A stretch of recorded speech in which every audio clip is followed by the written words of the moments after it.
swinging. Hot Club of Cowtown. With Django Reinhardt, with his hillbilly, all mixed up together. Fun people we are. And now let's welcome, for an intimate chat, the wonderful, the legendary Mr. Arthur Lee.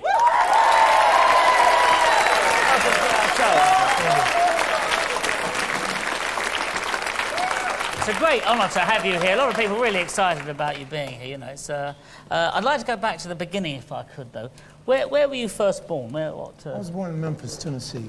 And was the stuff going on there? Was that an influence on you? The music of that town?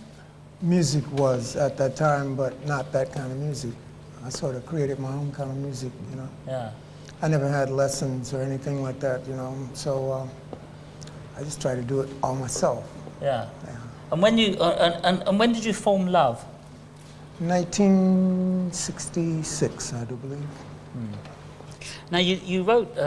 You were in your early 20s when you wrote Forever Changes. Is that right?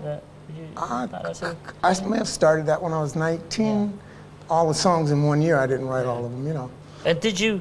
I'd say it's safe to say 20. Yeah. Yeah, and I mean that's very young to write. I mean, because the amazing thing is all these arrangements. That's the great thing about one of the great things about the record. It's got all that, like this kind of strings and horns and all this stuff going on. You know, for a person of 19, how did you?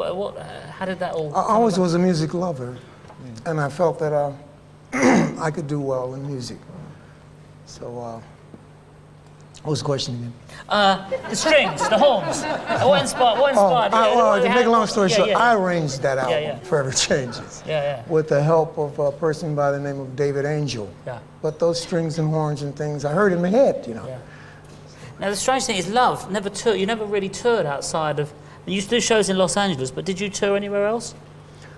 You know, we debuted in New York, and when the movie 2001 came out. What year was that? 68, 69. Yeah, I remember seeing it, yeah, with a big slab. Well, you were making me old here, man, you know? Yeah, so... So did when you were... So, I mean, the point I'm getting at, a bit like, well, Elvis, he never came to England. You never came and toured out of America. Why was that? Why did you... Elvis? Elvis Presley, he never came to England. Oh, really? As an example.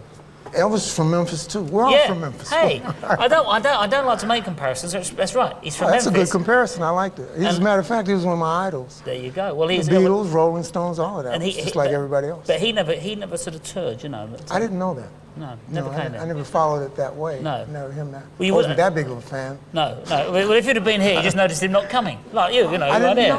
We were waiting for you, and you never came. Oh, okay. Yeah. Well, I'll tell you one thing. I didn't know I was as popular as I was.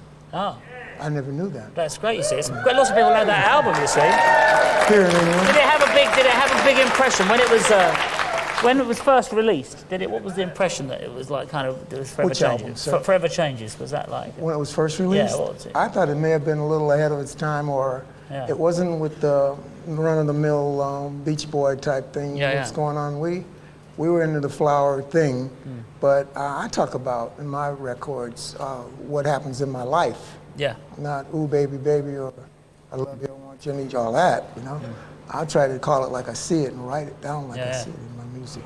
Yeah, which is the most important thing with all music, isn't it? You've got to tell the truth. Well, and that has lasted until now, you know. And it was recorded 35 years ago, and why have you decided to come and play it on the road now? Well, I'm bored, man, you know. Yeah. Got something to do.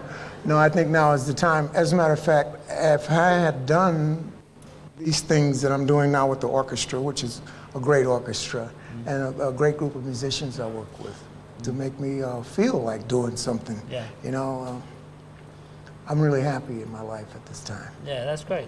Will you be making... What I wanted to say was, I wanted to say that had I done these things back then, maybe I wouldn't be here to tell you this story.